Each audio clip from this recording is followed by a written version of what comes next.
Students, इससे पहले हमने तुम लोग को बताया था किरचॉफ्स लॉ, और अब हम तुम लोग को बताना चाह रहे हैं व्हीटस्टोन ब्रिज क्या होता है। तो इंग्लैंड के एक साइंटिस्ट थे व्हीटस्टोन, इन्होंने एक फोर रेजिस्टेंस के हेल्प से एक ऐसा ब्रिज बनाया जिसके हेल्प से हम लोग अननोन रजिस्टर की रेजिस्टेंस फाइंड कर सकते हैं। ठीक है, इन्होंने इसमें 4 रेजिस्टेंस लिया PQR, जिनको सीरीज आर्डर में ऐड करके फाइनली क्लोज कर दिया, जिससे ये बन गया क्वाड्रेट्राइड। ठीक है, जैसे मान लो यहाँ पर हमारे पास जो है एक ये रजिस्टर है PQR और ये होगा S। ठीक है, ये P है, ये Q है और ये R है और ये S है। 4 रजिस्टर को इन्होंने दिया था, सीरीज आर्डर में आर्डर करके फाइनली क्लोज कर दिया, मतलब ये बन गया एक क्वाड्रिलेटरल PQRS। ठीक है, और इस क्वाड्रिलेटरल को हम नाम अगर कर दें, ये A, B, C और D है। इनके एक डायगोनल मतलब AC में इन्होंने एक सेल ऐड कर दिया। ठीक, और BC में एक गैल्वानोमीटर जो होता है that is more sensitive for the current, मतलब ये करंट उस पाथ में जहाँ पर इसको ऐड किया है प्रेजेंट है कि नहीं प्रेजेंट है ये बताता है। अगर उसमें डिफ्लेक्शन हो गया तो करंट होगा, डिफ्लेक्शन नहीं हुआ तो करंट नहीं होगा। तो हम क्या करते हैं, यहाँ पर एक जो है गैल्वानोमीटर ऐड कर दिए और एक की भी यहाँ पर लगा दिया, और फाइनली डायगोनल से इसको ऐड करना, एक की यहाँ पर भी ऐड कर देते हैं। इस की को कह लो ये K1 है और ये K2 है। इसमें इस क्वाड्रेटर PQRS में P और Q को हम लोग कहते हैं ratios R। P and Q ये क्या है, रेशियोज R है, मतलब कि P/Q की वैल्यू हमें पहले से पता हो। और R को हम लोग कहते हैं वेरिएबल R। ठीक है, मतलब ये रेजिस्टेंस R की वैल्यू हम यहाँ पर वेरी कर सकते हैं अपनी आवश्यकता के अनुसार। और S जो होता है इसको कहते हैं अननोन R। अननोन R मतलब ये S जो होगा इसकी वैल्यू अननोन होगी और यही हमें फाइंड करना होगा। तो बहुत क्लियर सी बात है कि इसमें 4 रजिस्टर होंगे, 4 रजिस्टर। एक रजिस्टर वो होगा जिसका रेजिस्टेंस हमें फाइंड करना है, 2 रजिस्टर वो होगा जिसका रेशियो हमें ऑलरेडी पता होगा, और 3rd रजिस्टर वो होना चाहिए जिसके रेजिस्टेंस को हम जरूरत के अकॉर्डिंग बदल सकें।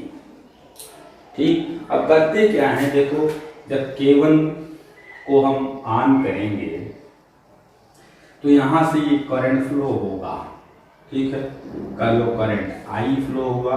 अब यहाँ आने के बाद क्योंकि करंट पास 2 पथ हो गए तो ये करंट इधर फ्लो होगा I1 और ये करंट इधर फ्लो होगा I2। क्लियर, अब ये करंट यहाँ पर आएगा। ठीक है, यहाँ पर आने के बाद इसके पास 2 पथ हो जाते हैं, एक इधर और एक इधर। ठीक, और इसके पास भी 2 पथ हो जाते हैं, एक इधर और एक इधर। करंट हमेशा जो है ये ध्यान देना होता है लो पोटेंशियल से हाई पोटेंशियल की तरफ मूव करता है। ठीक है,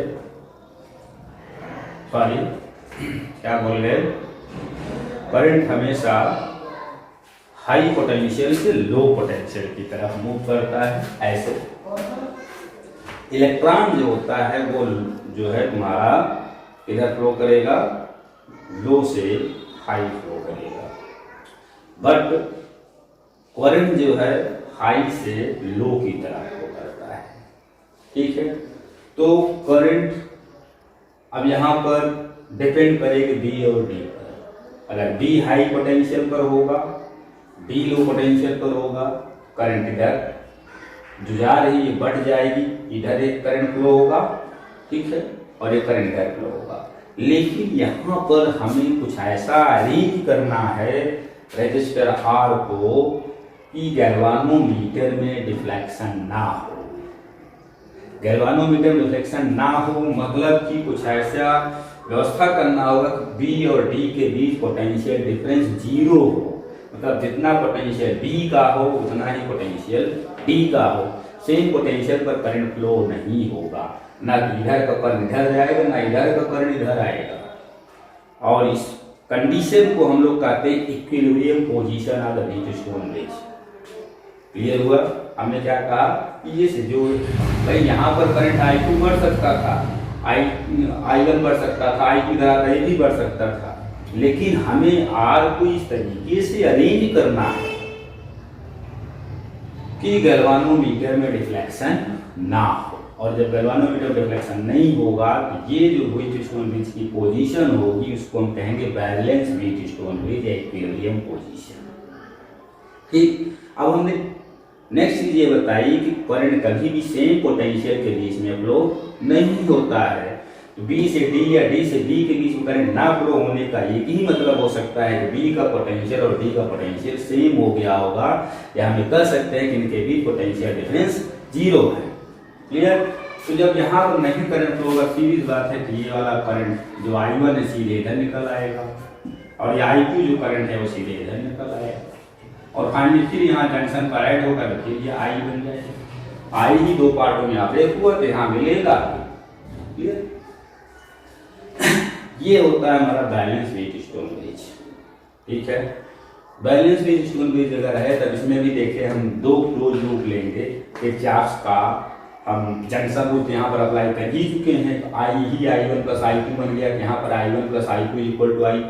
ठीक, अब हम क्लोज लूप लॉ अप्लाई करना चाहते हैं, तो इन क्लोज लूप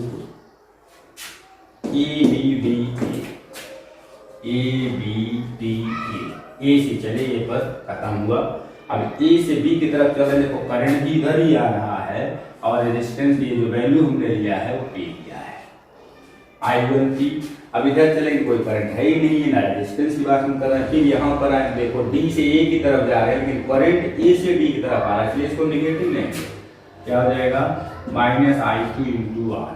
और इस लूप में कोई सेल है नहीं है, इसलिए ये की बात ही नहीं आती, इक्वल टू 0 हो जाएगा। क्लियर? अब यहाँ से हम ये कर लें I1P इक्वल टू हो जाएगा I2R, देन I1/I2 जो होगा वो क्या हो जाएगा? R/P। इक्वेशन फर्स्ट कह लो। सिमिलरली यहाँ पर चले आए, इन क्लोज लूप BCDD जहां से चले वहीं पर पहुंच जाए। ठीक है, तो अब देखो इधर चल रहे हैं, पांचवी बार आप I1 × Q हो जाएगा। इधर करंट ये इधर आ रहा I2, ये करंट I2 है, तो इधर -I2 × S। कोई सेल नहीं है इसलिए यहाँ पर इक्वल टू 0 हो गया। ये हो जाएगा I1Q equal to I2S, then I1/I2 जो होगा वो S/Q के इक्वल हो जाएगा। ठीक, अब देखो इक्वेशन फर्स्ट और सेकेंड अगर देखें तो दोनों का लेफ्ट हैंड साइड इक्वल है, तो सीधी सी बात है कि राइट हैंड साइड भी इक्वल होनी चाहिए। तो from equation first and second क्या हो जाएगा? R/P equal to S/Q। Then हम यहाँ फाइंड कर सकते हैं R/S इक्वल टू P/Q।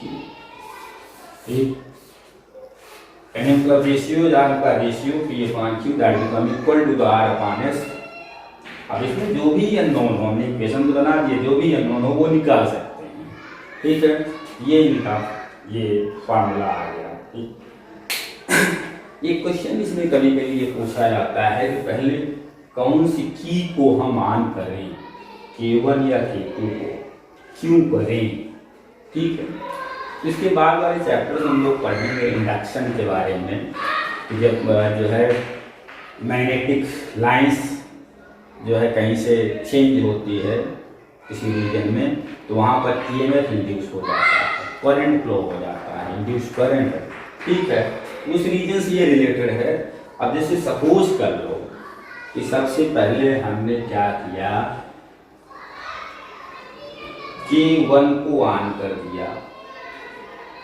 जब K1 को ऑन करेंगे तो हर जगह पर करंट डिस्ट्रीब्यूट हो जाएगा, और जो हमारा गैल्वानोमीटर होता है इसमें कॉइल्स होती हैं, ठीक है, कॉइल्स होती हैं, तो उनमें मैग्नेटिक चूंकि करंट फ्लो होगा, magnetic field, current conductor current magnetic field develop होता है, मैग्नेटिक फील्ड डेवलप होगा तो मैग्नेटिक लाइन्स उससे पास होंगी, पहले जीरो रहा होगा, फिर बाद मैग्नेटिक लाइन से पास होंगी, मैग्नेटिक फ्लक्स कुछ भी होगा, मैक्सिमम चेंज हुआ, तो चेंज होगा तो वहाँ पर करंट इंड्यूस हो जाएगा, ठीक है, करंट इंड्यूस हो जाएगा। और अगर आप गैल्वानोमीटर पहले से कनेक्ट कर रखे होंगे तो उसमें डिफ्लेक्शन हो जाएगा, ठीक है, तो प्रैक्टिकल कंप्लीट होने के बावजूद इसमें डिफ्लेक्शन हो जाएगा और हम रीडिंग नहीं कैलकुलेट कर पाएंगे, उसमें नहीं समझ पाएंगे कि हमारा ये ब्रिज बैलेंस है कि नहीं है, ठीक है, क्यों? क्योंकि K2 को हमें पहले से ऑन नहीं करना है, ये समझना है, K2 को पहले से ऑन ना करके पहले हमें K1 को ऑन करना है, कि K1 को ऑन करने से जहाँ पर जो भी मैग्नेटिक फील्ड बनना होगा बन जाएगा, जो उसके अंदर कॉइल्स लगे उनमें मैग्नेटिक फील्ड बन जाएगा, मैग्नेटिक फ्लक्स जितना बाउंड होना होगा हो गया, ठीक है। अब हम इस K को ऑन करेंगे तो मैग्नेटिक फील्ड में कोई चेंजेस नहीं आएगा और करंट इंड्यूस नहीं होगा। उस केस में अगर सर्किट हमारा बैलेंस पोजीशन में है तो बैलेंस रहेगा। तो एक्सपेरिमेंट करते समय ये हमेशा केयर करना है कि गैल्वानोमीटर की जो की है उसको बाद में ऑन करें और सेल से लगी जो की है उसको पहले ऑन करें, ठीक है। तो आशा करते हैं समझ गए होंगे, ठीक। बाकी अब जो है नेक्स्ट वीडियो में हम उन लोगों को बताएंगे मीटर ब्रिज और पोटेंशियो मीटर के बारे में, ठीक है। अगर समझ में आया हो तो लाइक करें और शेयर करें। Thank you.